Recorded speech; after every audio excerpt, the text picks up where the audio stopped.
our digestion impacts our mental health, right? And just the culture in which we live, where it's like we're kind of just rushing through things. A lot of times that is also a sign that there's something internal going on. Like when you're always just like on edge, always trying to get through the next thing, feeling overwhelmed or quickly snapping at things, or kiddos get on your nerves. And it's like, well, am I really reacting because of this situation? Am I reacting because of how I feel in my body? Welcome to the Marriage and Motherhood Podcast. I'm your host, Michelle Perda. As a marriage coach who's married with 3 kids, I know how much parenthood could change a marriage. If flirting, laughing, and having fun together feels like a thing of the past, then I'm here to teach you that marriage doesn't have to feel so hard with your parents, and your marriage can thrive even when you're in the season of raising kids. Whether you're in a good place in your marriage and you just want to continue growing together, or you're wondering if you even like your spouse anymore, this podcast has something for you. Join me here each week as we dive into what it takes to help your marriage grow, and maybe even do a 180. You'll learn ways to handle conflict better, bring that spark back into your relationship, as well as learn how to improve other areas of your life from my lovely guest experts. Are you ready for the next stage of your life and marriage? Let's dive in. Hello. Welcome back to another episode of the Marriage and Motherhood Podcast. Today, I have a new friend here to talk about the gut-brain connection. Now, I know gut health is becoming a much more popular topic that is coming up with our health and us being more aware of just how to take care of our well-being. And I'm so excited for that, because what I'm finding out is that a lot of the issues that we experience all start with our gut health, and yet we didn't learn how to take care of it, or even what is it when we grew up. Like when you think about your gut, it's like, okay, follow your gut. But that's more about intuition and instinct, not about the good bacteria in your gut and how that helps you function well and feel well. And so here I have Lola MacLean. I'm so excited to have you here. Thank you for joining us. We're going to be talking about how gut health works, what it is, and also how it affects your experience of your marriage and how that affects your communication, your connection, as well as your experience with parenting. Because we all know parenting is not the easiest, right? Sometimes we feel like we have it in the bag, and other times we're like, damn, I am royally screwing up this job of mine. So Lola, thank you so much for joining us. Please share with us where you live, how old your kids are, and how you got started with specializing in gut health and why it's important to you. Yeah, thank you so much. I am super excited to be here and just kind of like spread more awareness about this whole connection. And you're right, gut health is kind of a trendy thing right now, but what does that actually mean, right? Because there's a lot of information out there. But so my name's Lola MacLean. I'm a family nurse practitioner and functional gut health coach. And I live out in Oregon, but I work with people all over the place. And I have one 5-year-old daughter. And when I got into gut health, it's kind of a unique story in the sense like it blends my past as a nurse practitioner with kind of like my own personal struggles that I was going through with my digestion and just my health and well-being. And so really I got into it when my daughter was born, because during that time period, I had a lot of digestive and mental health issues that just kind of like decided to flourish after she joined us, right? And it just happened to be when the whole pandemic happened. And so everything kind of piled on, and dove into the world of functional medicine, because I knew that there was probably a different answer to what my doctor was telling me. I had been struggling with constipation and bloating and really bad anxiety. And she was like, oh, here is an SSRI. Go take a walk, do some more self-care, make sure you're eating fiber. And I was like, yeah, I do all that. And also it's still not better. So there's got to be a different way. So, yeah. I mean, I feel like, so I'm Chinese, and I grew up with the culture of, your food is your medicine. And so it's very challenging to live in a place where they just like hand out drugs like it's candy, right? Like Mm. I was born here, and so I had the differences of like what home life taught me. Like, okay, you're sick, let's make this soup with all these ingredients that are now called superfoods, which that was not even a term, right? Yeah. Yeah. And make sure to stay away from dairy and sugar so that you don't have inflammation and whatever. So I was taught all of that to like really eat your medicine through your food, through things that aren't processed or just man-made in general. And now it's coming up in a really big way through functional medicine, through gut health specialists. I always find doctors that are actually DOs, like because osteopaths, I like the blend of the Western and Eastern style of medicine, of like holistic health. And I'm so glad that this topic is so much bigger now, because when you take medicine, all you're doing is just treating the symptom. It's not always supporting the root cause of everything. Like there's clearly an imbalance. And so for those who are new to the term gut health, can you share with us what the hell is gut health, and why is it so important to know about and learn for yourself? Because all of our gut health is like unique to us, right? So absolutely. And so gut health is this like wide term, right? A lot of people are like, oh, your stomach, or my tummy hurts, or it's just about my tummy. And when we think about our digestive system, it actually encompasses so much more than that. It's our mouth, it's our esophagus, our stomach, our small intestines, our large intestines. It's everything from what we put into our mouth, how it gets broken down, how it gets absorbed and used by our body, where it goes, what it affects. It really is at the root of so many things, right? Our digestive system is our primary interface for the rest of the world, right? It brings in all this outside stuff, transmutes it into something that we can actually use and provide energy for our cells and our whole body. And with that, the interaction that it has with the rest of our body is really important, right? So I think it was Hippocrates who said all disease begins in the gut. And so this was like a couple thousand years ago, right? Kind of the founder of modern medicine knew this. Somehow we've kind of gotten away from it, but it is very true. Like all disease does start in the gut, because 70% of our immune system is in our digestive space, right? So anytime that we're putting things in, we're having reactions to them, it's activating that immune system. So a lot of autoimmune diseases start in the gut. Anytime we're bringing stuff in that we might be reacting to, might be creating some inflammation, that inflammation gets spread to the rest of our body. So we've got skin issues, or we've got rashes, or we've got even things like anxiety, depression. A lot of that is related to what we're putting into our body and how our digestive system, our gut, is actually using the raw materials that we're giving it. So, yeah. I mean, even just thinking about like ADHD and the connection with the food that you eat. So like my oldest has ADHD, actually diagnosed. I feel like I have ADHD, but again, I've seen this connection of like perimenopause and ADHD, so I'm not really sure what it is. Like, I don't know if this is just like being a woman of, and lower progesterone levels. Yeah.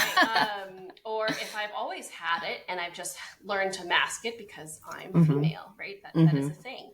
It is. But I noticed that like with him, if he had high fructose corn syrup, he would just become a whole different person.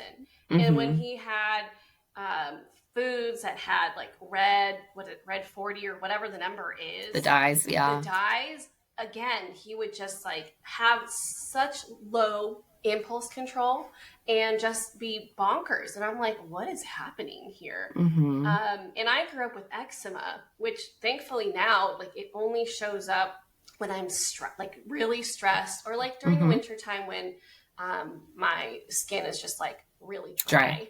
But I had it year round, all the time, like the creases of my elbows, behind my knees, anywhere my skin like folded, I would have it. And looking back now, I'm like, oh wow, I was having some kind of reaction to something that I was eating, or maybe it was environmental, or both. But like, I wish that was more widely known back when I was younger, so that could have stopped, because that that creates a lot of like insecurity, right? You're walking around with like open wounds on your skin all the time. Yeah. And all that was given to me was steroid cream. But then Creams, they say, yeah. okay, but don't use it too much. I was like, Yeah, well, do it I'm for like a couple weeks at a time. I'm like, I am struggling right now. I'm so itchy. It's so uncomfortable. It hurts. And so I think it's beautiful that you do what you do, and there are more people out there trying to teach people, hey, you know, like, let's be more mindful of what we're putting into our bodies, because it really does impact how you function. And I noticed that once I started switching over, because like when I was younger, I drank coffee, and I noticed that really affected me. But when I switched over to tea, and more specifically in the past, I don't know, 5 years, I switched to tea with functional mushrooms, and that made a huge difference, right? So back to eating your medicine. Yeah, right? absolutely. So what have you noticed in your clients with how their gut health shows up when it's not healthy? Like, what does that look like? What are the common symptoms that females, because that's who our listeners are, right? What kind of symptoms do females typically experience that we've normalized, but can really like show us, hey, like it's waving a flag. There's probably trying to get your something going attention. on. Yes. Yeah, absolutely. And I think the key word there is normalized, right? Like there's so many things that a lot of people experience on a day-to-day basis that has just been normalized, right? Like the bloating. Well, you know what? You're a woman, you're going to be bloated, right? And is it because it's around your period, or is it because of something you're eating, or is it because of you're just a lady? Like that's, who knows, right?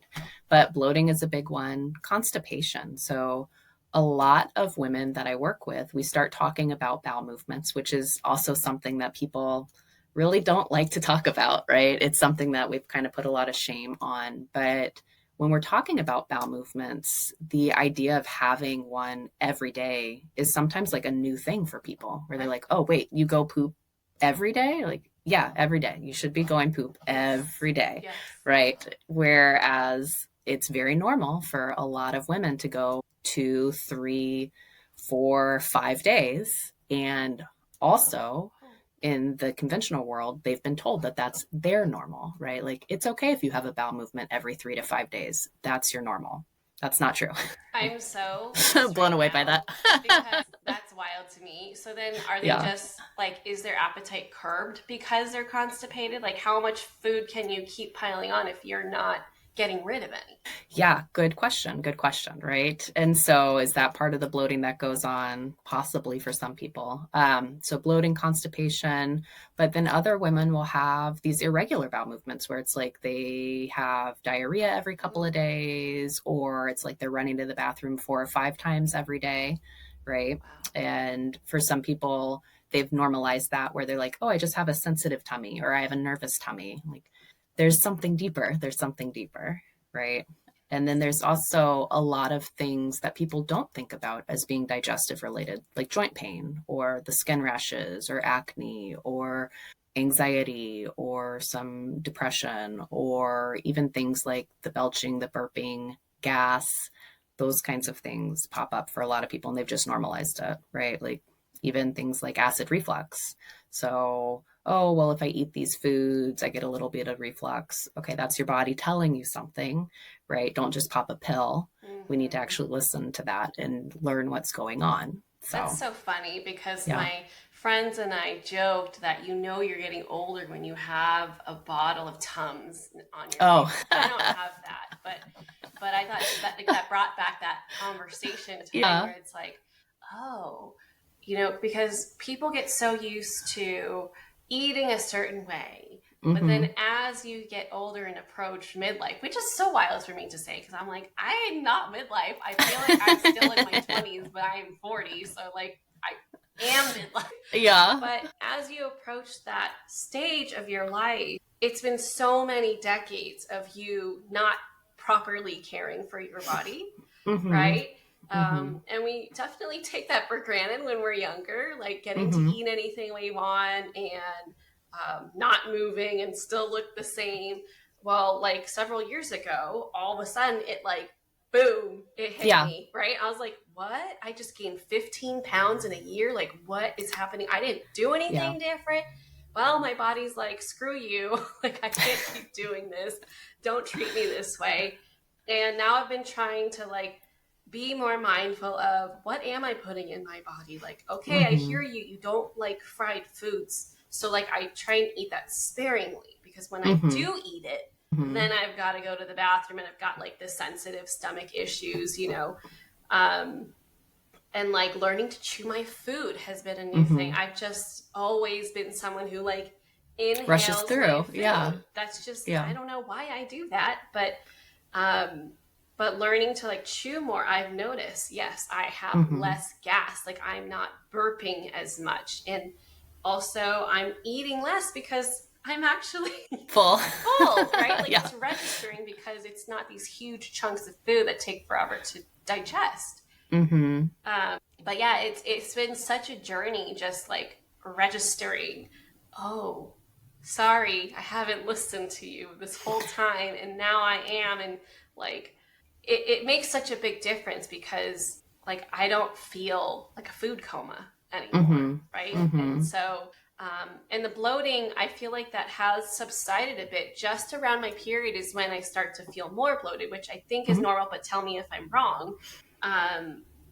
So other than those symptoms, are there other like more uncommon symptoms that people are facing that we can bring to light? Because I'm hoping that like there are people out there listening to this and they're like, wait, that's not normal. Oh, okay. Let me try and figure out what's going on, or let me go connect with Lola and maybe she can help me get rid of these symptoms that I didn't even realize that I don't need to experience, but I've kind of just lived with it and tolerated, and kind of like celiac. I recently interviewed a celiac lifestyle coach, and she said that before she realized she had celiac, she thought she was a certain kind of personality, but then as soon as she realized it and started changing her diet, she became someone completely different, someone that she liked more. And so what if the symptoms that you're experiencing right now are the cause of why you are so easily triggered? So, I don't know, on edge all the time, right? So yeah. And I think that like that's a big one, is how much our digestion impacts our mental health, right? And I think just the culture in which we live, where it's like we're kind of just rushing through things are quick and we're moving as fast as we can. A lot of times that is also a sign that there's something internal going on. Like when you're always just like on edge, always trying to get through the next thing, feeling overwhelmed, or, you know, quickly snapping at things, or kiddos get on your nerves. And it's like, well, am I really reacting because of the situation? Am I reacting because of how I feel in my body? Like sometimes we just normalize how our body feels so much that we don't even have an awareness of it, right? yeah. And so the first thing that we do is the snap, right? And that's what we start learning, like, okay, when I'm angry about something or when I'm easily triggered, what is it that is actually going on, right? No, I love that. So in my coaching, I do incorporate somatic things, and you would, I mean, actually you probably would believe me, but most people probably wouldn't believe me when I say how challenging it can be for my clients to tap into how they actually feel. Like, not just emotionally, because that is also a thing. Lots of people don't know how they feel emotionally because they've never asked themselves, they've never like hit pause and said, okay, how do I actually feel about this?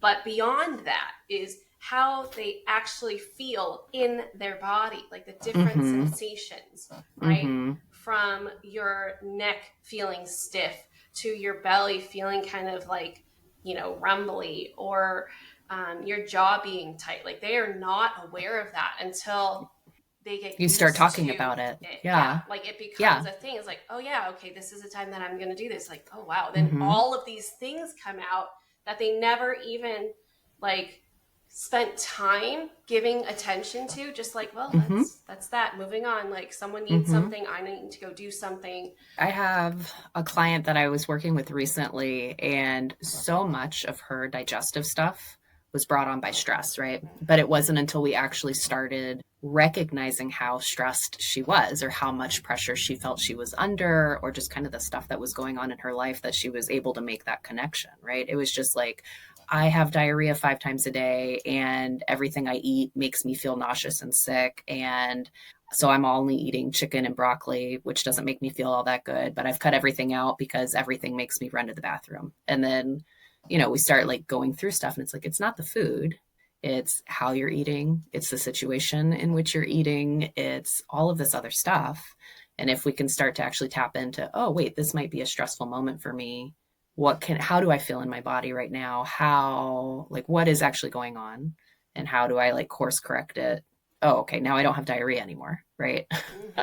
Yeah, Yeah. I think we have become a society that looks for like the end all be all, like, oh, I must have a parasite, or there must be something wrong with me that's leading to this. And sometimes it is, right? But I feel like more often than not, your body is just trying to like wave you down and say, help, like what we're doing right now is not working. I need you to make better decisions for me. And I think that is so important to know about yourself. It's not always like something outside of you or something that's invading you, right? Sometimes it's really your lifestyle choices, and it's just, oh, that can do a number on you. And motherhood is stressful. And if your marriage is struggling, that is super stressful. Yeah. Absolutely. Absolutely. And, I think too with that, like your body, the only way that it has to talk to you is through symptoms, right? Like that's how it's communicating. And so when we keep dismissing things, or we keep saying like, oh, this is just what it is, or again, just normalizing it, those are all missed opportunities for us to come back and check in and see like, well, am I really nourishing myself? Am I really taking this time? Am I really what's going on? They're all moments for reflection, right? And learning about ourselves. Yeah. And that's very much like motherhood, right? Like in the huge old mirror days, it's like, okay, if this child is misbehaving, then I need to punish them because they're not being good. They're doing it on purpose to like upset me. But now in how we are raising our kids, we're like, oh, they're misbehaving. They are missing connection. There is something going on that's bothering them. It's showing up as, not wanting to be cooperative and collaborative, and they're not themselves. And so what if you just spent that time, reflecting on your like body, like, oh, what's going on over here? This is not normal. It's not like your body is screaming for help. And like, I think we need to listen to it more. So talk to me more about how it affects our emotions, because emotions sometimes drive us to do things that we don't always. Definitely. And so I think there's quite a few ways in which our digestion impacts us emotionally. Number one is just like that physical feeling of discomfort and unwellness, right? If you're uncomfortable in your body, if you're uncomfortable in like how you're feeling, you're bloated, so you're wearing an outfit you didn't really want to wear, but this was the one that could make you feel the most comfortable, or you're nervous about going to a restaurant because every time you go to that restaurant, it gives you tummy troubles, right? You're not fully showing up in relationships. You're not fully showing up with the people you're spending time with, and then that makes you feel guilty or shame. I hear a lot of guilt and shame with people, right? So that's one way, right, that impacts our emotions. But then also with our digestion, there's that connection between our gut and our brain. And a couple of different ways is with the gut-brain connection, you can have something called enhanced intestinal permeability, or like leaky gut, right? And when we have leaky gut, we also can have what they call, it's not called leaky brain, but basically you get more permeability in your blood-brain barrier. And so people are more apt to depression, anxiety, and things that way, right? And so definitely if that's going on, then you're going to have more of those kinds of things, right? So you snap easier, or you have lower moods, or things are just emotionally unstable, right? So having talked about, being 40, I'm not officially perimenopausal yet, says my labs, but I know that being perimenopausal and menopausal has our emotions kind of all over the place because we're adjusting to the change in our hormones. So how does one know if it's a gut health issue or if it's a hormone issue? Yeah, good question. I love that conversation because our digestion and our hormones are very much connected, right?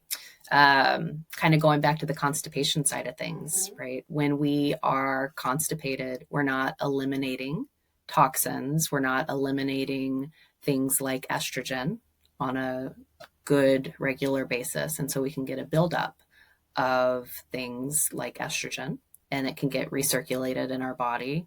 And so we end up in this, not that we have too much estrogen, but like we're in this more estrogen dominant state, right? So you get more of those high estrogen symptoms, right?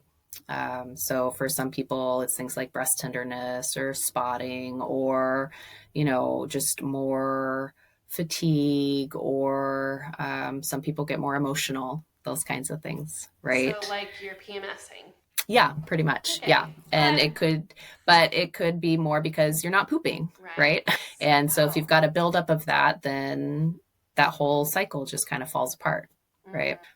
But also when we are kind of going through that transition of perimenopause to menopause, our gut microbiome, so the bacteria, the things that naturally live in your gut, they also go through a shift because they kind of feed on estrogen, or estrogen kind of helps to work with them and keep those populations balanced. So when we have these huge shifts with our estrogen levels, those bacteria shift too. And you can see these interesting trends where it's like, oh, I've got high estrogen. So a couple days later, you get spikes in certain bacteria. Then you've got a drop in estrogen. So then you get a spike that goes down, and like they just kind of follow each other.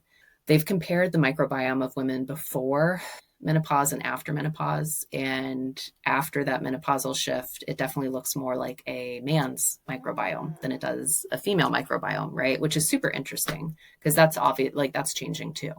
So how does that show up physically, or even just how does it feel? Because I know, like, if we're talking about bodies, right, clearly men hold on to less fat naturally, whereas we kind of like store it sometimes because we bear children. But also the estrogen piece, right? Also the estrogen piece. How can we put that in more layman terms as we are about to experience it in the next however many years, or already experiencing it? What are the changes that we can expect to notice and feel? Yeah, so definitely it tends to be more of that metabolic shift, right? And a lot of it has to do with the bacteria in our gut and how they change because of those changes in estrogen. So people tend to put on a little bit more weight, or women, definitely during that perimenopause, menopause time frame. Weight is a big thing. Also, bowel movements change. So sometimes people do end up having a bit more constipation, or, needing that cup of coffee to get going in the morning, or things that way, right? So fatigue, slower digestion. Some people will even notice, a shift towards changes in like thyroid function, and also like cholesterol levels tend to shift to around that as well. Interesting. Okay, so you're saying that men have a slower metabolic rate naturally compared to women? No, not that at all. But just like the bacterial composition looks more similar to a man's. And so not that it has the same effects or things that way, just that the composition within the gut microbiome itself has shifted to more of a masculine profile. Interesting. Yeah. Okay, wow. Like, the more I learn about menopause, I'm like, wow, like this is like a yeah, but I'm also so glad that there's so much more coming out about it, right? And it's not this like in the closet kind of thing where, I think maybe our moms had that, where it was like, we don't talk about it, it's just something that happens. And now it's like, oh, everybody's talking about it, and everybody's beyond on hormone replacement therapy. Yeah, exactly. Yes. Beyond hot flashes. And then even if you had hot flashes, it was just like, well, you're going through menopause, it's just the way it is. Yeah, deal with it. Yeah. Wear lighter clothing. Oh my gosh, I know. I've heard so many stories like, oh, I sleep on a towel because I wake up drenched, or like I always leave the AC on, or the windows can't be shut. Like my mom's house is freezing cold. It's like Alaska in there. Mm-hmm. But she's like, I'm just so hot. I'm like, okay, well, I just know to wear like extra layers when I go there, because I feel like I am. You wouldn't be surprised if it started coming from the ceiling. Right? Really? All right, so let's more about the gut health and emotional piece, right? Because emotions highly affect how we are present or not present in our relationships, right? Like I say that when we're emotional, we have less patience, less compassion, less tolerance for anything that doesn't feel like it's on our side, right? And so that can really make communication really difficult with your spouse and with your kids. So how can people start to kind of see that connection, that link of gut imbalances with having more challenging times in their marriage or with their kids? And I'm assuming libido also has a part in this as well, like that being affected, your energy being affected. It's like motherhood times whatever, maybe like an exponential, right? Because like as soon as you become a mom, it's like, oh, I'm so tired, my libido's gone, or like I'm just so on edge because there's so much stuff to do. And then and if you're not feeling well.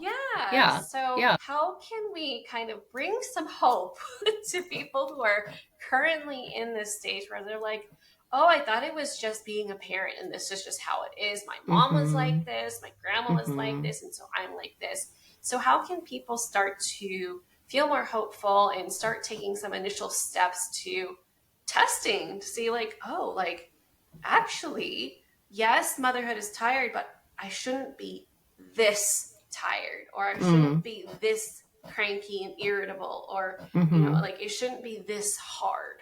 I think one of the very first things is that awareness, right? Like even just recognizing how you feel in your body, like, oh, I am bloated, or, oh, I haven't pooped in 5 days, or, like a lot of that can kind of take up some mental space that you're focusing on, but not really focusing on, if that makes sense. Yeah. So that awareness piece, I think, is the first and foremost. And if you ever think like, oh, this might not be actually normal, or this might be off, then doing a little bit of digging, finding out, like taking a look at what are you really doing on a day-to-day basis, right? Like, how are you nourishing yourself? What are you putting into your body? And not like as a right, wrong type of a thing, just as an awareness piece, right? Like, what am I actually doing?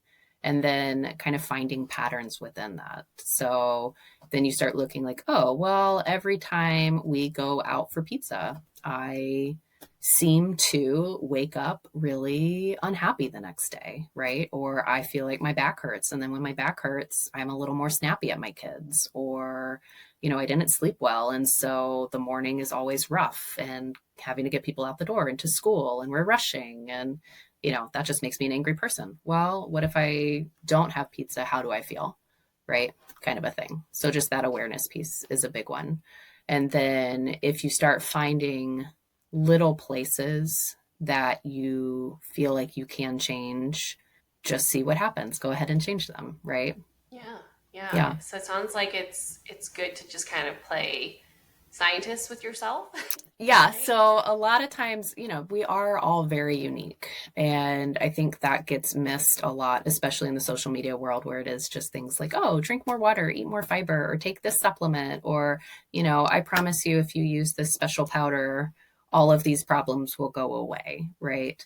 And it's a lot more nuanced than that. And kind of going back to that piece where you're talking about a pill for every ill, in the functional side of things, we kind of unfortunately have the same thing where it's like a supplement for every imbalance. And there's so much that you can do with just lifestyle, right? Like there's so much you can do with nutrition, so much you can do with sleep, so much you can do with movement and stress management, and really taking the time to reflect and look at what's going on in your life, Yeah, definitely.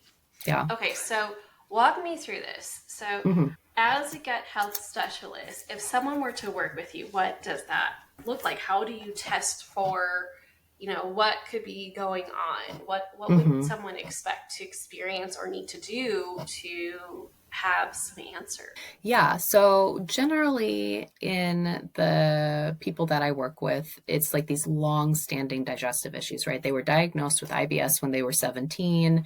So they just have IBS and that's what it's been. Or it's like, I've been bloated for the past 3 years and I've seen my doctor and everything's normal, right? Or they didn't listen to me, or I was told to take more fiber, or I did my hormone testing and my hormones are normal, right? Or I had a colonoscopy and it was normal. So at that point, and you've also looked at lifestyle stuff, like you're generally eating clean, or, you are taking steps to work on your stress management, or you are taking steps to move your body and sleep well, and things are still not feeling right. That's the point where it's like, okay, maybe we do some deeper digging, right? Where we do a comprehensive stool test, where we look at what's going on in the microbiome, where we look at what's going on with your actual like digestive enzymes, or if there's any inflammation or leaky gut or things that way, and then address those through very targeted lifestyle stuff. Okay, I'm going to ask because I know people are going to wonder what is entailed. Like, what does a stool analysis entail? Yeah. So the one that I use is called the GI map. And so that is basically you collect a stool sample and send it off to a lab, and then they look at it under a microscope and say, oh, here's all the bacteria that are present. Here's where these bacteria aren't present, or, here's some candida or yeast, or, these are markers of inflammation that are present, or, a whole bunch of different things. They give you a huge amount of information, right? And it's an at-home one. So you collect it in the privacy of your own home and you mail it back through FedEx, and do it when the kids aren't home because that's stressful. Yeah. Don't need them doing that. Mom, what are you doing? So like, does it come with like a little net to like scoop it out of the water? Like, what's going on here? You're the right age. So the French fry tray, like, you know what I'm talking about, the cardboard little French fry like thing. So you can collect it in there and then scoop a couple pieces out and put it in a little vial. Yeah. Okay. Yeah. It's a fun thing to do. I mean, I heard of fecal transplants like years ago, and I was like, what? But I mean, it makes sense, but that's mentally so gross to think about. Yes. Yeah. Those can be very wonderful. Like there's a lot of positive benefits about it, right? But that's also an extreme, right? Like let's address things before we get to that point of like needing to have somebody else's poop inside of you. Yeah. I've never heard of this. It's so that you can get the good bacteria in your gut. So it's nothing like, I mean, it sounds weird, but I mean, it's kind of like doing a blood transfusion in that sense. But. Yes, and I think now they do it in like pill form. So okay.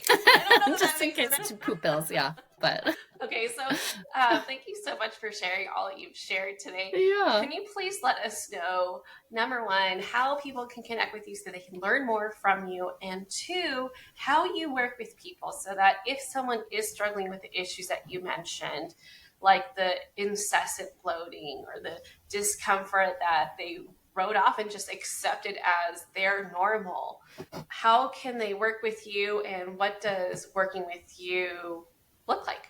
Yeah. So easiest way to find me is on Instagram. And I think you're going to put it in the show notes. Yes. Perfect. Okay. But it's at Lola MacLean DNP. And on there, I do a lot of education and just kind of like talking through different things that people will experience with digestive health. And then if people are curious about working with me, that's an easy way to get in touch with me. Just let me know what's going on. We can talk through, what might be at the root of your digestive issues and bloating and things that way, and see, if would be a good fit to work together. And then when I do work with people, we do that comprehensive stool test and then put together like a good 6-month plan of action, and we work really closely on that plan of action to getting long-lasting, sustainable results, right? Because I think that's the other piece, is a lot of times just taking supplements will give you a temporary fix. So making sure this is gone for good rather than it's gone for the few months that we work together and then comes back. Yeah. Awesome. Well, thank you so much for being part of the show. Ladies, if you know someone that could benefit from this, please send them this episode so they can get the help they need. If you are that someone, go reach out to Lola so that you can get the support that you need. And if you love this show, please leave a rating and review on Apple Podcasts or Spotify or wherever you listen. And I'll catch you back here on the next episode. Bye. Bye. That's it for this episode. I hope you enjoyed it as much as I enjoyed making it. If you did, please send me a message over on Instagram at Michelle Perta Coaching to let me know what you loved most about it. Hearing from my listeners is my absolute favorite. And if you've been loving this podcast, please leave a rating and review. This will help people like you find the show and get the help they need. Catch you here on the next episode. Bye.